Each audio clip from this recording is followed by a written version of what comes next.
now beaming into NerdFT Radio.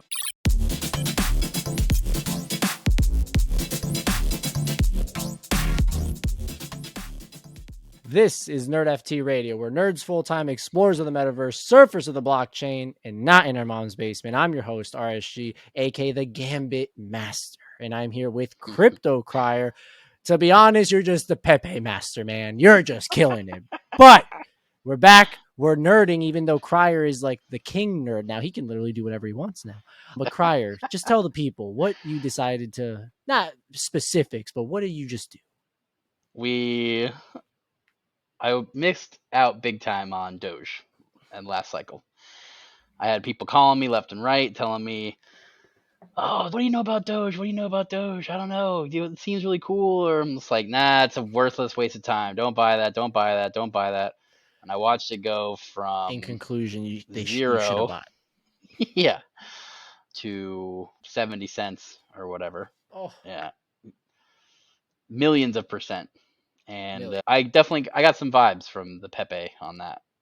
It has the same meme ability that I think Pepe's is bigger in meme ability than in Doge. the crypto personally. world, yeah, in the crypto world. Yeah, What people you mean, like, recognize it's that. I don't think that many people, Just- like, if no? if I showed that to a random person on the street, they'd be like, "What the heck is this?" But if I showed someone the dog, here's the thing. Obviously, everyone knows what Dogecoin is. To be honest. Yeah. I don't know. I get what Everyone you're heard saying, 110%. Obviously, when you think of Pepe, you're on the internet. You're Yeah, I at think least I've Twitter. seen on Reddit, not in Yeah, crypto. I Reddit, mean, it's on Twitter. Reddit, If you're it's on that side of the dark web, you know what a Pepe is, and the weird you internet. probably know what it is, the weird internet side. And we all know everyone has We've that all weird seen it. side. We've all seen it somewhere. You might not know exactly what it is, but you've Exactly. seen You're it like, before, I'm wait, sure. I've seen that before. But put But, in to make it simple, Crier, for all the people. Crier put X amount of money in, and he took X amount of money out, and the X amount of money that he took out was X, nice. a lot of X's, a lot of O's. So congratulations to Crier. But like I said, we're still nerds. We're still here every day, or every 2 days out of the week at least. And we have a great episode for you guys. And it's actually topics that are going to range a little bit on the time side of things, because the second topic we're going to talk about, it literally passed both of our heads, and we got to talk a little bit about that, which is the one of the most viewed shows in like the world, at least in America, is The Masked Singer, and they jumped into the NFT space without either of us knowing, number one. But the first thing I want to talk about, which hits home for both you and I a lot more than The Masked Singer, is Pokemon cards. So in the last few weeks, there's been a massive pretty much massive controversy with Pokemon cards. So obviously, if you don't know what a Pokemon card is, or a Pokemon, you probably shouldn't be listening to this show. But just to say it, it's a little game. There's Pikachu. You probably know who Pikachu is. And there's cards. And they've been super famous for a very long time, over 20, 30 years. And what had happened was, and this is where the NFT game or the blockchain should help this out, is in the last few weeks, actually since 2021, Pokemon's been trying to figure out what the heck's going on, the sense of the workers that actually help make these cards. And it turns out that on the printing side, a lot of those people working there have been stealing all the rare cards. So a lot of people always complain, I get all these Pokemon cards and I never get a rare card. I never do this. I never do that. It actually, the reason, it doesn't add up. And the reason is because it turns out people that work there at the printing side of things have been stealing all those cards and going to their like local trading card like shop and selling them in loads of 50, 60, 70 of the same exact card. And some idiot that was doing that decided to post it on the internet, which then led into a rabbit hole of, oh crap, this is not just him, it's like a bunch of people doing it. So Crier, racket. What's going on? What do you think could happen? As soon as you say all this, I literally think of the whole McDonald's monopoly thing. Like, exactly, there's a couple people in charge. That guy was literally selling the winning lottery tickets for $1 million to people for $200,000. Just people are greedy. People are inherently greedy. Oh yeah, absolutely. They're gonna get the easiest way to get money is and it's presented to them. They're probably going to take it like 95% of the time. You have to do a ton of due diligence to keep everything up to snuff. Or there's this thing called blockchain. Have you heard of this, RSG? Wait, what's that? It's a thing that you don't have to rely on a person to be proven and trustworthiness. What the? Doesn't make any sense. way. This is what the future of it will be. Now that we have the ability to, first of all, randomly generate anything. You can pull from a set numbered collection and then generate those rarities based on the inputs that you put in. So if you only want 1% of those 100,000 cards to be the holographic Charizard, that's what you put 1%. Boom. That's randomly, and all the 100,000 packs all will public, have, all on the blockchain, transparency. So, Crier, just let me they tell don't you. take up boxes and boxes of space. They don't. What are you talking about? On the Magic side, I had moving boxes worth of Magic cards from the back in the day, man. Like, it was insane.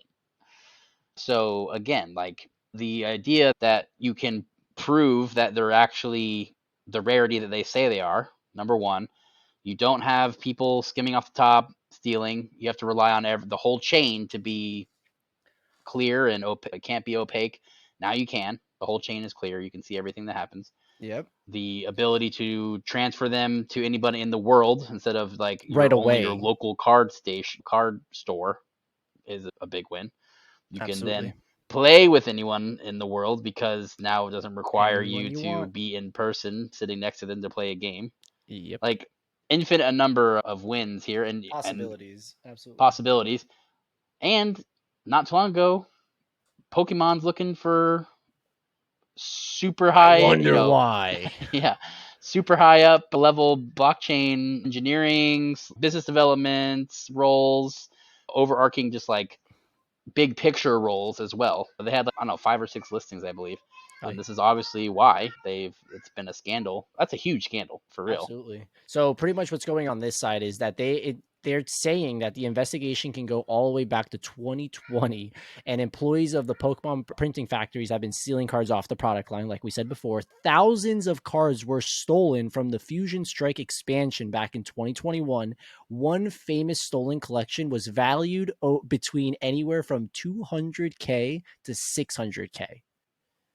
Crazy. It's insane. So the whole thing that happened pretty much was there's a viral video of a secret rare cards that were stacked on a table, and they were all from the 2021 Fusion Strike set. And turns out that's what led them to go into an investigation on the Pokemon employees, and that was back in January 2022. So now they're just all like one picture, then a second picture showed up, and a third, and a fourth, and a fifth, and all these just started coming out. And why would you, like, if you're a thief, you're not smart, or you could be smart, but besides the point, like you said, Crier, it's crazy how the it's crazy how the transparency aspect of it changes the game when you think about NFTs, when you think about trading cards, when you think about just assets. Would you rather spend thousands and thousands of dollars on something that's you're not going to get, or would you just rather accept that NFTs have a purpose and use them?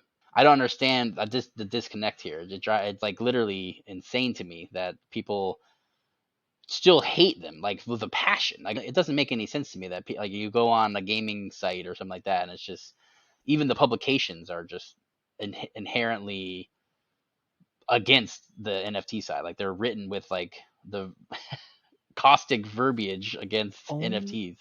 All right. By the way, for everyone listening to this, just put on Google, you're going to put Pokemon cards getting stolen, all rare cards. That's what I put. Probably could have made it easier for myself. The one that's .sports.com. Shout out to them. No idea who the heck they are. .esports, excuse me. You can literally see the picture. Crier. It's literally a line of, each line is the same card, and there's at least 1, 2, 3, 4, 5, 6, 7, 8, 9, 10. So there's 10 cards of the same one, and there's 2, 3, 4, 5, like 8 rows, 9 rows. Like, 80, it's insane. Cards. Yeah, 80, 90 cards, probably 100, 120, and they're the same exact thing. And what happened was that the trading card store started, wait a minute, this is a little fishy. What's going on here? So they reported it to Pokemon, the company, and that's when they started that investigation. But again, this is how it solves it. And actually, I want to bring up a little tweet from a recurring guest on the show of NerdFT Radio and artist of Deadfellas, one of my favorite, as well as Cryer's favorite NFT projects. By the way, Cryer still likes NFTs, just not Pepe. Psych, the co-creator and artist, this is what he tweeted. So there, number one, he replied to a tweet from a guy that's massive in the Pokemon side of things. Actually, it was an NFT person that tweeted it and saying, hey, what's going on? Pokemon just rugged. But it was a video of a big guy in the Pokemon scene and pretty much stating the whole entire scandal that we just went ahead and explained. And what Psych replied to it in quotes was, tokenization of cards in packs would fix this. Open view supply pool that a pack can pull from. On-chain randomness, stake to forge physicals, burn the verification of a physical to unstake, physical first purchase, come pre-stake. There's a lot of things that a lot of people aren't understanding, that it doesn't just have to be an NFT per se. It could just be has burned, to prove the ownership, the verification, the authenticity. Exactly. All these things that unfortunately... in layman's terms, it's like you buy a card, you get proof that it's provable, that it's the randomness that you were told it was. Like there's 100,000 of these, you have one of them. It's serial number 16 out of the 100. It's super powerful. Nuts. And again, like it could be, and look at stuff like HRO. If they don't want to go the full digital route, you can have the, what you call it? I have them somewhere. I got them there. I can grab them over there a second. No. You can have the physical card with a QR code that scans to then store them digitally also. And again, it's provable that they're this randomness, this stuff.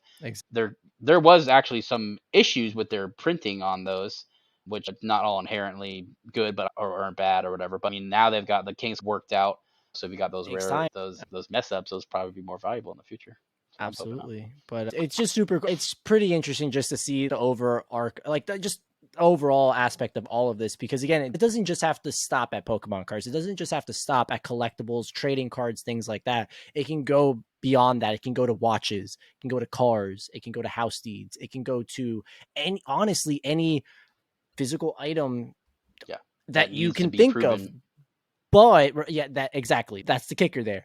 Not everything has to be a freaking NFT, but a lot of the things that we love and care for as humans, because humans love to collect things. If it's from the things that you see, assign value. And on the things like me, like all these little toys that I got here, or someone that goes to every state in America. Actually, no, we can't do that. How would we make an NFT of, I was going to say a rock from every state in America. You're not going to make that. But you can do a lot of things with the blockchain, from deeds, from verifications, from license plate, from cars, watches, purses, like all these things that could just help people stop getting scammed. And unfortunately for the humankind, there are bad eggs in the world that are trying to do that to people and scam That's actually people. One of the ways that I got my aunt, she came to my house recently to visit, to understand like what I was talking about and what I was doing. I was like, do you sell? She really likes purses. She's really big into the handbag thing. But she also likes to buy and sell them like second turn, eBay, Mercari, anything like that. Exactly, Mercari. She loves Mercari. I love Mercari too. Ooh. So I'm like, you bought that?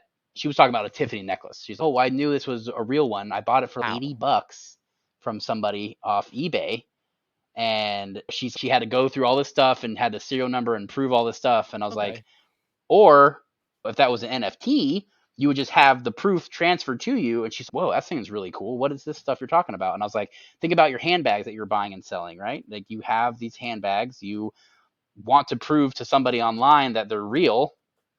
Here's my address. Here's all my provable real bags as NFTs. Here's a serial number that matched the exact number on the bag. Boom. Proven. Done. That's it. I understand that we grew up in a world. It blew her mind. She was like, it blows everyone's mind. And it takes that second. Listen, we've been trying to onboard people for 2 years, Cryer, and all it took was a conversation about purses. That's what it That's took. right. So everyone's a little different. You Relate it find to that something, what they niche. love. Find what they love Exactly. and relate it Find to what you love. And that's what you and I are trying to do here on NerdFT Radio with nerds. gaming, with the nerds. But the nerds don't love us. Video They don't. games, the digital assets, the They'll come around. skins, like all these things. Imagine being able to verify, transfer, buy, sell, do all these incredible things with the assets that you've literally worked or had fun all these hours to go ahead and do. And this is what we're trying to talk about. But again, it's going to take some time. Companies like Pokemon, like you said before, Crier, they see the technology. They understand, hey, this is something that could help our company as a whole, our fans as a whole. The crazy thing about the blockchain that people aren't understanding, that the number one thing, that it's not just like technology and all this crypto and NFT, it literally is going to help people out by not being scammed, by not being like poached by someone online to cause harm, not to cause harm, but to try to get them, to scam them pretty much. So hopefully people can look into it and understand what we're talking about. And that's literally it. But yeah, I got a little hot right there. I got a little heated right there, but we're good. Like I said, Pokemon even looks at it. They're coming into the space one day or another. I'm worried for all those projects that promise to be the next Pokemon. If Pokemon comes in, literally Pokemon's going to be Pokemon, but we'll see what happens. So Pixelmon, right? By the way, they're ripping for whatever reason. Crier. So we're usually on top of our game with a lot of news. And for some reason, what happened? One of the biggest like news stories, I'll even say that one of the biggest news stories in the NFT space, in the crypto, in the blockchain to NFT, or like massive company coming into the space. I'm like a master at that. I know all of them coming in, except I guess Fox News and Fox, or it's not Fox News, but Fox, which the Masked Singer, which all the people that, you still watch TV and you have cable probably know, it's a massive show that probably one of the number one or number two show viewed on television, actually got into NFTs. And this news broke out in early October of 2021. It's 2 years ago. Like 2021? 2021. Oh shit. It's been like 2 years and we never talked about this. So pretty much what's going on is Ask the Masked Singer, American Idol, or anything like, what's the other one? The dance one. I forgot what the name is.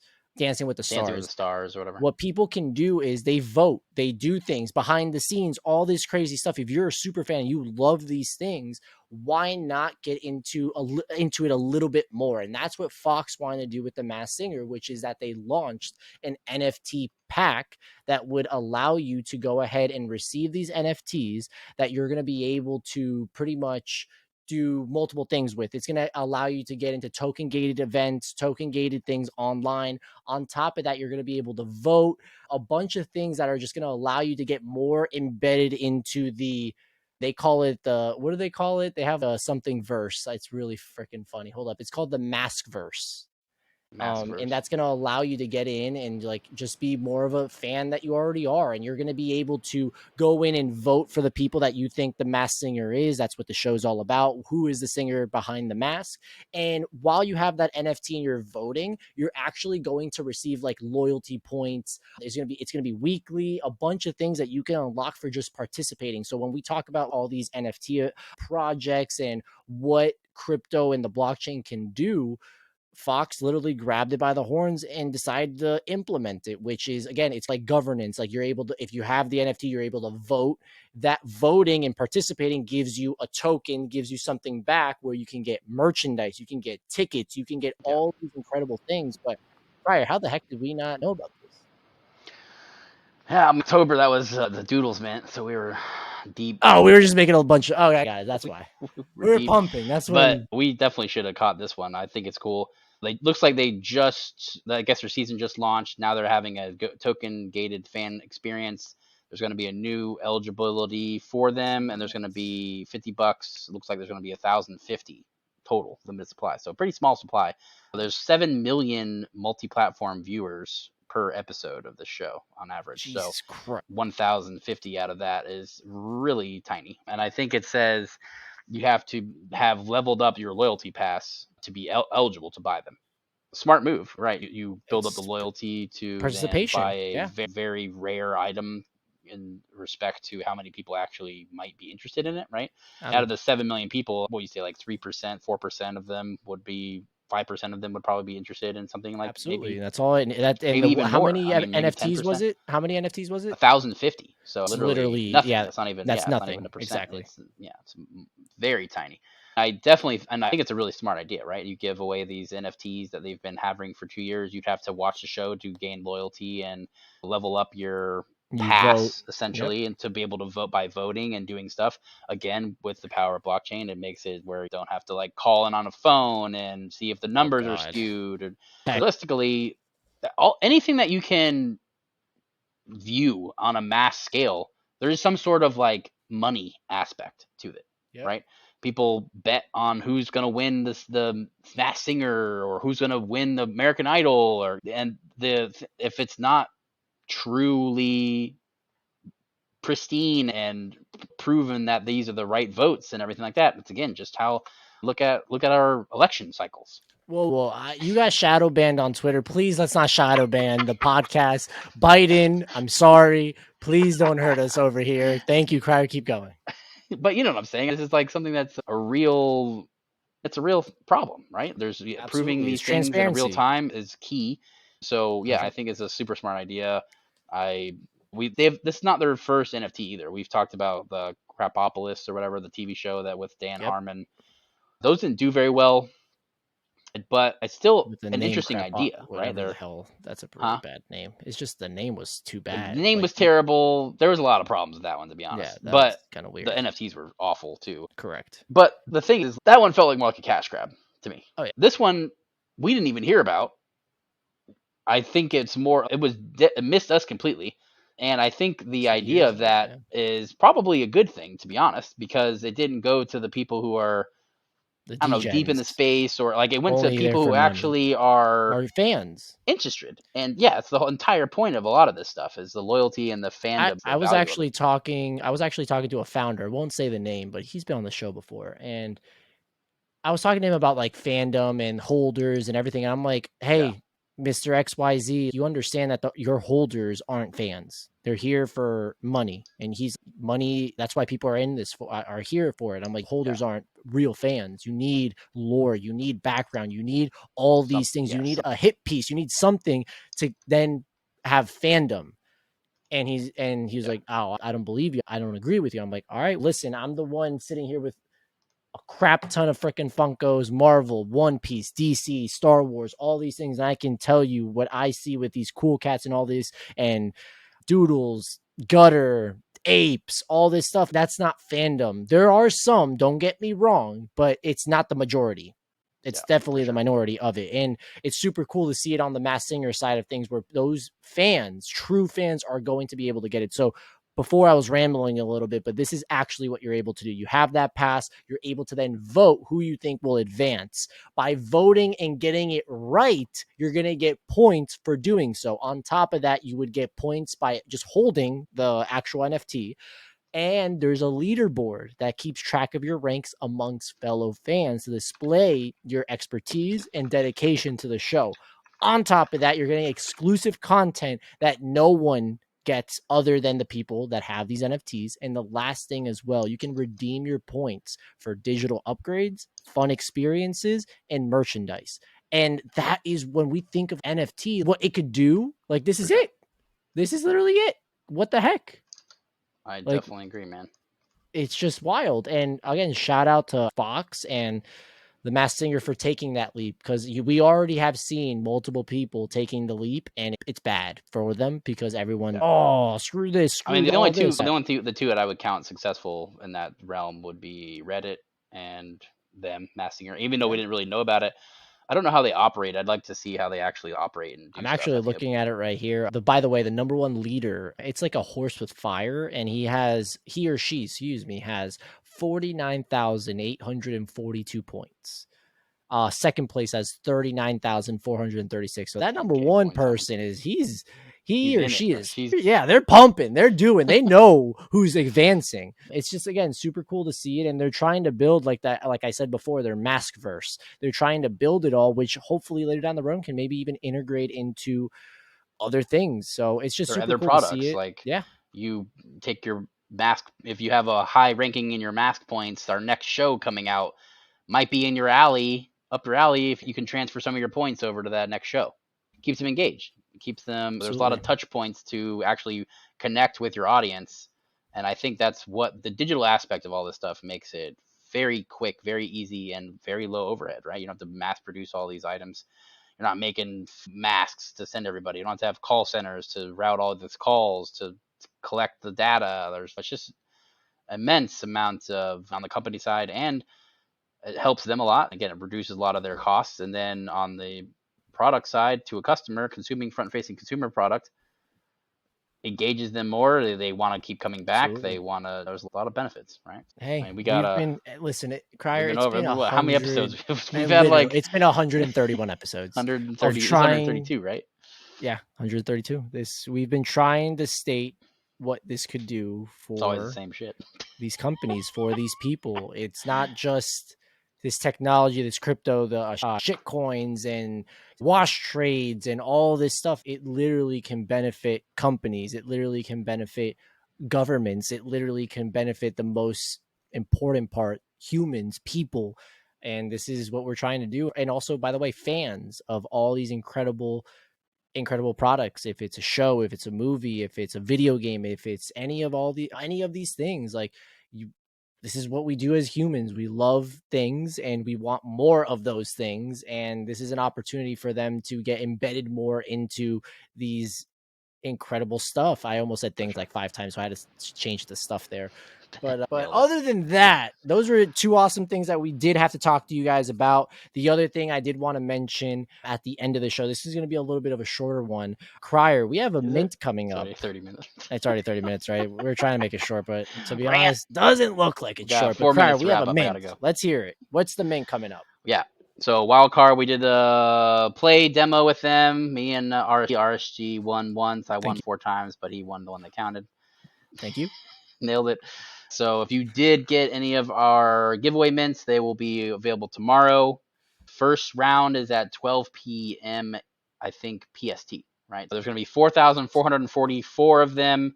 They are 44matic a piece. This is all happening today on 420 when you'll be hearing this. And I'm excited. I love the game. I had a great time playing it. We did an interview with Paul Bettner and Finn, who is the founder and the business development manager or whatever with them. Finn was. Shout out to Finn for hooking us up. But yeah, again, the game play was great. We've played, me and RC probably played, 15, 20, 30 of these NFT Web3 based games. That one was very good. They had a lot of good gameplay. Top loops. 3. Yeah, top 2. Yeah, top 2. Yeah. What's beating it out?